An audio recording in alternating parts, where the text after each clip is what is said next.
o que aconteceu na corrida sprint do GP dos Estados Unidos. Final de semana sprint, então vamos fazer um pouco diferente a dinâmica dos vídeos aqui. A gente vai ter um vídeo sprint falando sobre a corrida sprint, um vídeo um pouquinho mais curto, comentando um pouco por cima de tudo que aconteceu, apesar de que foi bem caótica essa corrida, então não sei se vai ser tão curto assim, mas a gente vai seguir e ver aí basicamente tudo que aconteceu nessa corrida sprint, que foi... Cara, se você perdeu, se você é hater das sprints e você perdeu essa sprint, você perdeu uma baita numa corrida. Bom, a gente vai ir de trás pra frente aqui na tabela, que tá aparecendo a torre provavelmente desse lado aqui, né, enquanto a gente tá vendo. Cara, a gente já vai começar aqui embaixo com 5 DNF ali, 5 DNF na cara ali já pra começar a corrida, que foram os DNFs de Fernando Alonso, Lando Norris, Oscar Piastri, Lance Stroll e Esteban Ocon. E a gente tem muitas camadas pra começar aqui, obviamente a gente vai começar falando do que aconteceu na largada, né? Eu vou trazer primeiro o comentário que melhor exemplifica tudo o que aconteceu ali.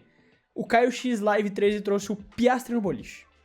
Porque foi exatamente o que aconteceu. Piastri no boliche. A largada, pra você que não prestou atenção, você que não viu, ou até viu e não prestou atenção direito, né?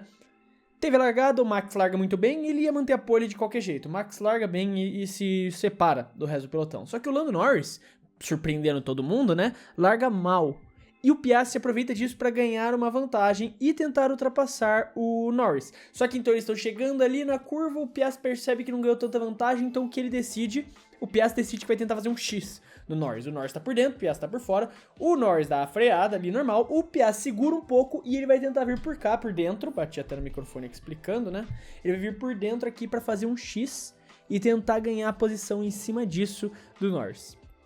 O problema é que pra esse X funcionar, ele esqueceu que ele tava numa largada em Austin. E dentro dele tinha um Hülkenberg. Então ele dá com tudo no Hülkenberg, o carro dele ricocheteia e volta com tudo no carro do Lando Norris e tira os dois da corrida, porque quebra a suspensão do carro do Piastri e estoura arranca a roda a dianteira esquerda do Norris. E tira as duas McLarens da corrida. Entrega de bandeja a vitória pro Max Verstappen. E isso gera um caos gigantesco, um monte de carro perde posição, carro rodando, o pessoal se batendo, um monte de gente que ficou presa no meio da batida, gente ganhando posição, o Sainz foi parar em terceiro lugar, o Russell foi para segundo lugar, o Leclerc e o Hamilton conseguiram escapar também, foram bem ali, o Hamilton termina em quarto lugar e o Hamilton termina em quarto, o Leclerc termina em quinto lugar. Você tem um caos ali, o Berman que largou lá do fundo, ganha um monte de posição, o Tsunoda que a gente vai falar também ganha um monte de posição. Então, cara, que caos. Eu só fico muito triste pelo Hülkenberg. E a gente tem um comentário aqui, também falando disso, do Alan Ferreira. Tá explicado porque o Hülkenberg ter largado em quarto, o destino precisava dele lá. A verdade é que o destino estava trabalhando em nosso favor aqui, pra ajudar a gente a ter uma corrida boa e o campeonato melhorar, porque agora, com as duas McLarens fora, o Verstappen diminuiu em 8 pontos a diferença pro Piastri. Ele tá muito mais perto do Norris, mas principalmente do Piastri, que é o líder do campeonato. Ele estava em 63, você já virou 55. A gente vai ter a classificação daqui a pouco, mas o Verstappen está chegando. O Hülkenberg foi colocado... Né, o universo colocou o Hülkenberg em quarto lugar para que houvesse essa panca do Piastri na largada e ele batesse no Norris, tirasse as duas McLarens da corrida e trouxesse o entretenimento pra gente. Agora, um dos outros DNFs foi o coitado do Alonso e, cara, como o André Luiz trouxe aqui, não importa o que o Alonso fizer, o cara é o azar em pessoa. Eu tenho dó do Alonso, bicho. Pô, o cara, ele foi um dos que foi pego no caos ali e ele se ferrou, ele também teve que abandonar a corrida. O coitado não teve nada a ver, ele só foi pego no meio das pancas dos carros lá. E ele também teve que abandonar a corrida no final das contas. O Alonso só se ferrou. Sério, o coitado do Alonso só se ferrou, tá ligado? Eu realmente fiquei com dó dele. E mais uma vez ele faz uma boa classificação, só que ele tá no lugar errado na hora errada. E por conta disso, ele abandona. Então aí foram 3 DNFs. A gente tem mais 2. E outro, curiosamente, foi de uma das Aston Martins. O Lance Stroll com o Esteban Ocon. Isso já pro finalzinho da sprint. Já lá pro final da sprint, faltando poucas voltas pro fim, o Stroll, que tava brigando por posição nenhuma, não valia ponto nenhum, decide, e se eu der um dive bomb no Ocon? E se eu tentar ultrapassar ele por dentro na curva 1, freando de lá de longe, dando uma mergulhada com toda a minha vontade, o que pode dar errado, né?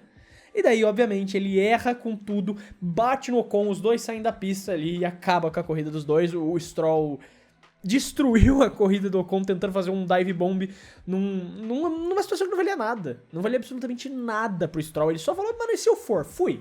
Sabe, minha corrida já não vale nada, mas eu vou. Se for, deu bom aí. Nem sei o que daria bom, porque ele não ganharia ponto por essa posição, mas foi. E acaba tirando ele da corrida. O Oliver Bearman é outro que acaba ficando ali embaixo. Na pista, o Bearman termina em 8º. Mas por conta de uma briga que ele teve na pista com o Antonelli, que o Antonelli estava disputando posição, né? O Antonelli estava em 9º e o Bearman em 8º. O Bearman foi um dos beneficiados do caos todo, ganhou várias posições e estava se defendendo muito bem.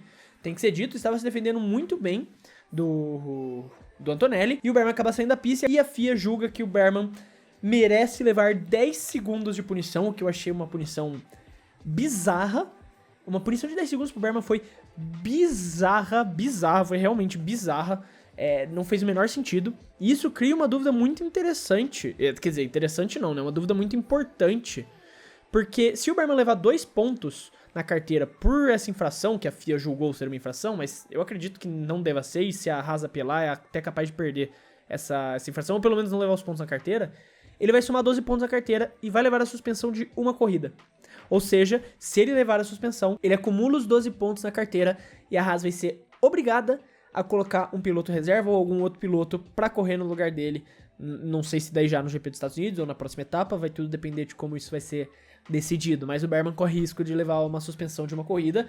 De novo, um piloto da Haas. Ano passado o Magnussen, dessa vez o Bearman. Subindo a gente teve o Franco, que foi um dos que ficou preso ali na questão toda, né, no caos todo que a gente teve no início, dele acabou se distanciando um pouco do pelotão. No final teve safety car por contra a batida do Stroll com o Ocon. Se junta ali tudo, mas ele é um dos que não teve muito o que falar nessa corrida. O Hülkenberg, a gente já falou bastante, o coitado, né, foi o que causou o acidente com o Piastri, a corrida dele foi destruída, foi lá pro fundo do pelotão também.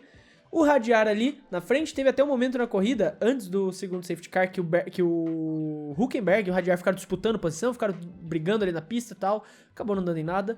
O Gabriel também não estava numa grande prova, apesar de terminar em 11º, ele se beneficiou muito dos abandonos e tudo, inclusive ele foi ultrapassado pelo Stroll na prova, mas a gente tem até um comentário pra falar sobre isso, um comentário do Cade. Gabriel deixou o Stroll ultrapassar pra ele não levar aquela bomba, nosso borboleta é um gênio, então o Gabriel ele já estava vendo o futuro, ele já estava prevendo o que iria acontecer, ele já sabia o que iria acontecer, então deixou o Stroll passar, o Stroll já tirou o Ocon e o Gabriel ganhou mais 2 posições.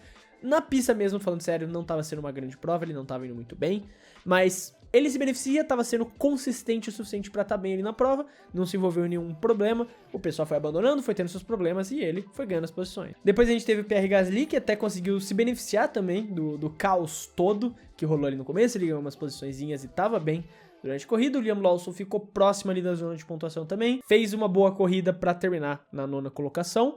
E o Antonelli, que acaba ganhando a posição, ganhando um pontinho por conta da disputa. Eu achei lance de corrida, disputa com o Bearman, não acho que deveria ter punição pra nenhum dos lados, não acho que ninguém fez nada de errado. Então os 10 segundos pro Bearman são bizarros, mas, bom, tá aí, o Antonelli ganha a posição, fica em 8º lugar. E em 7º, Yuki Tsunoda, que é uma grande surpresa baseado de onde ele largou, né? O Tsunoda larga lá do fundo porque ele cai no SQ1, na classificação sprint ontem, mas aí como o Nicoleles trouxe o comentário, que recuperação do Yuki Tsunoda, sei que foi por conta das batidas na primeira curva, que eu acertei a previsão, mas fico feliz pelo nosso anão. Realmente, o Tsunoda foi o piloto que mais se beneficiou das pancas na primeira curva, porque quando formou o bolo de carros ali fazendo a primeira curva, empurraram os carros todos pra parte de fora da pista, o pessoal pra tentar desviar tudo pra fora. Um dos poucos que foi por dentro foi o Tsunoda. Então o caos se jogou pra lá, se jogou pra fora da pista, o Tsunoda falou, eu vou por aqui. Foi. Ele teve que ali dar umas dribladas ali, porque tinha muito detrito na pista, tinha carro rodado no meio da pista ali. Ele deu umas dribladas, poderia ter dado muito errado, mas no final a jogada ousada do Tsunoda se pagou, ele consegue terminar na zona de pontuação, largando lá do fundo, compensando, né, a classificação ruim de ontem, com inclusive o Laurent Mekies pedindo desculpas, falando que foi culpa da própria Red Bull. Na 6ª colocação a gente teve o Alex Albon, também se aproveitou bastante das batidas para ganhar umas posições, boa corrida do Alex, terminando em 6º. Em 5º e 4º lugar, as Ferraris, que também se aproveitaram muito bem das batidas para ganhar as posições. O Leclerc, na verdade, ele até aproveita melhor que o Lewis, ele consegue ultrapassar o Lewis, porque o Lewis tem que desviar de uns carros e o Leclerc acaba passando ele por conta disso, mas depois na pista o Lewis vai lá e passa o Charles. Não foi ordem de equipe, não foi a Ferrari pedindo pra deixar, o Lewis vai lá e consegue ultrapassar o Charles, que vem sendo uma constante que a gente vê nessa pista, né? O Lewis, ele tá muito bem, ele parece estar melhor encaixado do que o Leclerc aqui em Cota, então ele conseguiu fazer uma corrida melhor, passou o Charles, mas não conseguiu ameaçar o Carlos Sainz, que terminou na terceira colocação. A gente tem até o comentário do Pedro Barbieri, né? Vamos atualizar aqui. Carlos Sainz, does nothing, P3. Acabou. Carlos Sainz faz nada, P3 ali. Ele também se aproveitou muito das batidas para ganhar essas posições. Conseguiu passar todo mundo ali e terminar em terceiro lugar. Assim, o Sainz foi um dos que mais se aproveitou ali das batidas, com certeza, porque ele conseguiu desviar, ele conseguiu evitar os problemas e ganhar as posições para ficar em terceiro lugar. Foi uma grande prova do Sainz e ele conseguiu ir de novo, assim como em Baku, ele teve ritmo, não foi por conta do safety car no final, não. Em nenhum momento o Hamilton conseguiu chegar no Sainz. O Sainz estava muito bem na corrida, o homem realmente adaptou. Agora a gente pode dizer, ele adaptou, demorou, mas o homem adaptou e agora que ele sentiu o gostinho do pódio, agora ninguém tira mais dele. E nas duas primeiras posições a gente teve o Russell e o Verstappen.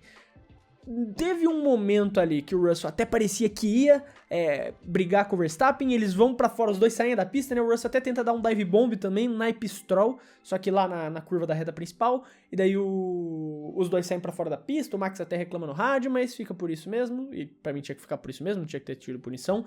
Foi um lance muito parecido com o Max e o Norris no ano passado, que não teve punição pro Max também. Então, se for seguir um padrão, não teve punição.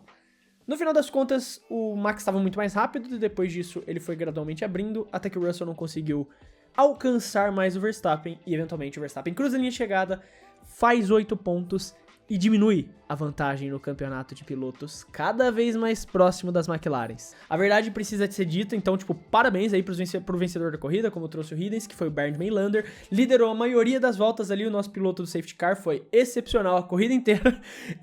Cara, porque realmente uma sprint com 2 safety cars, o Bernd Maylander liderou a maior parte das voltas ali, liderou tudo, do começo ao fim, mais uma vitória dominante do nosso mano Bernd Maylander. Quando ele assume a ponta, ninguém consegue tirar essa ponta dele. Então aí, uma vitória aí pra Alemanha nessa temporada.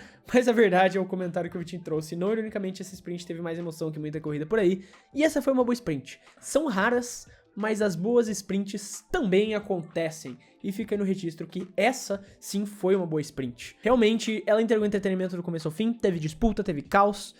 E teve a nossa chama da disputa do Campeonato Mundial acesa mais uma vez. Mas aí tá, o que aconteceu na corrida sprint do GP dos Estados Unidos de 2025? Eu quero, como sempre, saber a sua opinião. Não esquece de deixar aí nos comentários se você gostou, não gostou, o que você tem a dizer. Eu sempre quero saber o que você tem pra acrescentar aqui no vídeo. Também quero trazer aqui lembrete, se você gostou do vídeo e quiser ajudar o Clube da F1, você pode fazer isso se inscrevendo no canal, porque ajuda muito a poder continuar produzindo todos esses vídeos aqui pra vocês. E também você pode ajudar o clube de outra forma, se tornando membro, clicando aqui embaixo no botão Seja Membro, que é uma maneira simbólica, uma maneira de você mostrar esse apoio pro clube. E pra recompensar, eu dou uma prioridade maior pra quem é membro, pros comentários aparecerem aqui nos vídeos. Lembrando também que se você quiser alguma roupa tematizada da Fórmula 1, alguma blusa ou até mesmo um copo tematizado de Fórmula 1, você pode encontrar isso no FG Clube, que é a loja oficial do clube. O link tá no primeiro comentário fixado. No mais, eu quero deixar um abraço pra você que ficou até aqui e até o próximo vídeo.